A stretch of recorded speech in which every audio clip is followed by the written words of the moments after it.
Hallo und herzlich willkommen zu unserem Podcast. Schön, dass ihr wieder dabei seid. Heute sprechen wir über ein spannendes Thema: Halloween in Deutschland. Wenn du dein Deutsch verbessern willst, abonniere unseren Kanal und drück auf die Glocke, damit du keine neuen Folgen verpasst. Genau, in dieser Folge lernst du, was Halloween eigentlich ist, woher es kommt und warum es auch in Deutschland immer beliebter wird. Markus, sag mal, woher kommt Halloween eigentlich? Viele Leute denken, es ist ein amerikanisches Fest, oder? Stimmt, viele glauben das. Aber ursprünglich kommt Halloween aus Irland. Es hat mit einem alten keltischen Fest zu tun, Samhain. Damals glaubten die Menschen, dass in dieser Nacht die Grenze zwischen Leben und Tod offen ist. Ah, interessant. Auch so eine Art Nacht der Geister. Und später haben die Iren diese Tradition in die USA gebracht, oder? Genau, dort wurde das Fest dann sehr populär. Die Menschen verkleideten sich, gingen von Haus zu Haus und sagten Trick or Treat, also Süßes oder Saures. Ich finde das total spannend. In Deutschland war Halloween ja früher gar nicht so bekannt. Ich erinnere mich, als Kind haben wir das kaum gefeiert. In Deutschland wurde Halloween erst in den 1990er Jahren richtig populär. Vorher kannte man eher Allerheiligen oder Allerseelen, wo man an die Verstorbenen denkt. Und heute sieht man überall Kürbisse, Spinnen, Geister und Hexen. Supermärkte verkaufen schon Wochen vorher Deko und Süßigkeiten. Halloween ist inzwischen fast so bekannt wie Weihnachten oder Ostern. Viele Kinder verkleiden sich und auch Erwachsene feiern Partys. Ich glaube, die Menschen mögen einfach diese Mischung aus Spaß, Gruseln und Verkleiden. Es ist ein guter Grund, Freunde einzuladen und etwas Besonderes zu machen. Und es ist auch interessant zu sehen, wie sich ein Fest aus einem anderen Land hier verändert hat. In Deutschland hat Halloween jetzt seinen ganz eigenen Stil. Manche machen es ganz traditionell mit Kostüm und Kürbis, andere nur mit ein paar Kerzen und einem Filmabend. Jeder feiert auf seine Weise. Und manchmal verbindet man sogar alte deutsche Bräuche mit neuen Ideen. Das macht es noch spannender. Richtig. Ich finde, egal woher das Fest kommt, Hauptsache es bringt Menschen zusammen und macht Spaß. Markus, wir haben ja schon über die Geschichte von Halloween gesprochen, aber wie feiern die Menschen in Deutschland eigentlich heute? Ich würde sagen, es hängt davon ab, wo man lebt. In großen Städten gibt es viele Partys und Veranstaltungen. In kleinen Dörfern ist es oft ruhiger, aber Kinder gehen trotzdem von Haus zu Haus und sagen Süßes oder Saures. Bei mir in der Nachbarschaft sehe ich jedes Jahr Kinder mit kleinen Kürbiskörben. Manche Eltern gehen mit, andere warten zu Hause mit Süßigkeiten. Ich finde das schön. Es bringt ein bisschen Leben in die Straßen. Die Häuser sind oft mit Spinnennetzen, Lichtern oder Kürbissen geschmückt. Und die Kostüme. Ich sehe jedes Jahr so viele verschiedene. Hexen, Vampire, Zombies, aber auch lustige Sachen wie Katzen oder Superhelden. Viele Erwachsene verkleiden sich auch, besonders für Partys. Es geht nicht nur ums Erschrecken, sondern einfach um Spaß. Ich war letztes Jahr auf einer Halloween-Party. Alle hatten sich richtig Mühe gegeben. Es gab Musik, Snacks und sogar ein kleines Buffet mit gruseligem Essen. Das kenne ich. Manche machen Spaghetti mit Tomatensauce und nennen das Blutnudeln. Andere backen Muffins mit kleinen Augen aus Zucker. Das ist echt kreativ. Ich finde, Halloween ist eine gute Gelegenheit, Freunde zu treffen, zu lachen und ein bisschen Kind zu sein. Und ich finde auch, dass Halloween in Deutschland jedes Jahr größer wird. Früher war es vielleicht nur für Kinder, heute feiern viele Erwachsene genauso begeistert. Ja, und manche verbinden es sogar mit alten Herbsttraditionen, zum Beispiel Kürbissuppe kochen, Äpfel sammeln oder am Lagerfeuer sitzen. Genau. Und in den Schulen oder Kindergärten machen sie oft kleine Feste. Kinder basteln Masken oder malen Kürbisse. Ich finde das toll. Es ist einfach eine schöne Mischung aus Spaß, Kreativität und Gemeinschaft.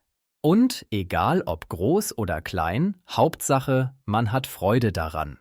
Und vielleicht ist Halloween ja auch eine gute Möglichkeit, einfach mal den Alltag zu vergessen und in eine andere Rolle zu schlüpfen. Das hast du schön gesagt, Lisa. Manchmal braucht man genau das. Ein bisschen Fantasie, Licht und Lachen in der dunklen Jahreszeit. Markus, nicht alle Menschen in Deutschland mögen Halloween. Manche sagen sogar, dass es gar kein richtig deutsches Fest ist. Das höre ich auch oft. Viele finden, dass Halloween nur Werbung ist, um mehr Süßigkeiten und Deko zu verkaufen. Stimmt, manche sagen, das ist doch alles nur Kommerz. Aber ehrlich gesagt, ich finde, es kommt darauf an, wie man es sieht. Wenn man Spaß hat, warum nicht? Genau. Ich denke, jeder kann selbst entscheiden, ob er mitmacht oder nicht. Für Kinder ist es einfach ein schöner Tag, an dem sie spielen und lachen können. Ja, und die meisten Kinder lieben es, sich zu verkleiden. Ich glaube, es geht weniger um Geld, sondern mehr um Fantasie und Freude. Ich sehe das genauso. Aber es gibt auch ältere Menschen, die sagen, dass früher an diesem Tag eher an die Toten gedacht wurde, also an Allerheiligen und Allerseelen. Das stimmt. Viele Familien besuchen an diesen Tagen den Friedhof. Für sie ist das eine ruhige und ernste Zeit. Halloween ist dagegen eher laut und bunt.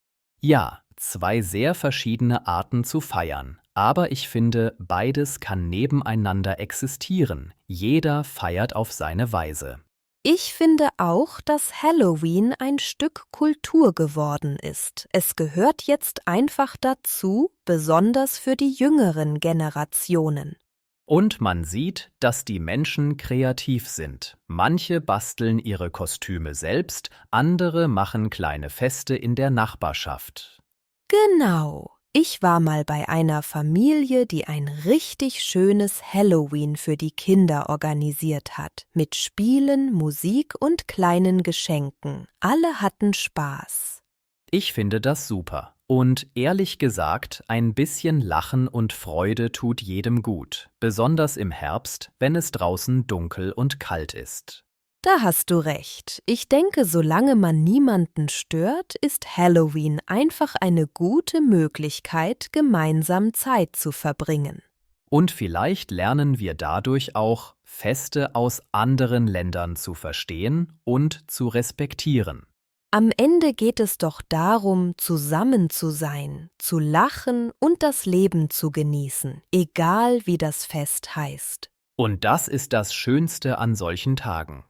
Markus, ich finde, Halloween hat sich in den letzten Jahren echt verändert. Früher war das nur ein kleiner Spaß für Kinder und jetzt sieht man überall große Partys, Kostümwettbewerbe und sogar Themenabende in Restaurants. Ja, das stimmt. Viele Clubs und Bars machen spezielle Halloween-Events. Es gibt Musik, Drinks und Dekorationen. Alles in Schwarz, Orange und Rot. Die Menschen machen Fotos, posten sie auf Instagram und teilen ihre Kostüme mit Freunden. Ich glaube, Social Media spielt dabei eine große Rolle. Jeder will zeigen, wie kreativ sein Kostüm ist. Manche planen das wochenlang. Genau. Und manchmal sieht man wirklich tolle Ideen. Von ganz einfachen Verkleidungen bis zu echten Kunstwerken. Manche Leute schminken sich so gut, dass man sie kaum erkennt. Ich liebe das. Ich mache jedes Jahr ein kleines Halloween zu Hause. Ich dekoriere meine Wohnung mit Kerzen, Lichtern und kleinen Kürbissen. Und ich lade Freunde ein, um Filme zu schauen oder zusammen zu essen. Das klingt richtig gemütlich. Ich mache es ähnlich. Ich koche etwas Leckeres, zum Beispiel Kürbissuppe oder Apfelkuchen, und dann schauen wir einen lustigen Gruselfilm. Ich finde, das ist die schönste Art zu feiern, ohne Stress, einfach mit Menschen, die man mag. Total. Und das ist auch typisch deutsch, finde ich. Wir mögen es gemütlich, warm und mit gutem Essen. Viele Familien machen es auch so. Sie basteln mit den Kindern, schnitzen Kürbisse und hören Musik. Für Kinder ist das oft ein Highlight im Herbst. Und auch ältere Menschen feiern manchmal mit, vielleicht nicht verkleidet, aber sie genießen die Stimmung, die Farben und das Licht. Ich finde, Halloween bringt ein bisschen Freude in die dunkle Jahreszeit. Es ist wie ein kleiner Farbtupfer zwischen Sommer und Winter. Ja, und es zeigt, dass Traditionen sich verändern dürfen. Man kann Neues übernehmen und trotzdem seine eigene Kultur behalten. Ganz genau. Am Ende geht es um Spaß, Gemeinschaft und ein gutes Gefühl. Und das verbindet uns alle. Halloween ist vielleicht kein deutsches Fest, aber es ist ein Teil unseres Lebens geworden. Und das macht es irgendwie besonders. Das Leben ist einfach schöner, wenn man solche kleinen Momente feiert. Da hast du recht, Lisa. Es geht nicht um Perfektion, sondern um Freude und Gemeinsamkeit. Wenn euch dieser Podcast gefallen hat, abonniert unseren Kanal, gebt uns ein Like und aktiviert die Glocke, damit ihr keine neue Folge verpasst. Danke fürs Zuhören und bis bald. Die Verkleidung? Meine Verkleidung als Hexe war dieses Jahr sehr beliebt. Kinder lieben es, verschiedene Verkleidungen auszuprobieren. Der Wettbewerb? Beim Kostümwettbewerb hat Markus den ersten Platz gewonnen. In unserer Stadt gibt es jedes Jahr einen großen Wettbewerb für Kürbisse. Die Dekoration, die Halloween-Dekoration im Supermarkt ist wirklich schön gemacht. Wir haben die ganze Wohnung mit Kerzen und Lichtern dekoriert. Die Stimmung auf der Party war richtig gut. Kerzen und Musik schaffen eine gemütliche Stimmung. Der Farbtupfer. Die orangefarbenen Kürbisse sind ein schöner Farbtupfer im Herbst. Ein rotes Kissen bringt einen Farbtupfer ins Wohnzimmer.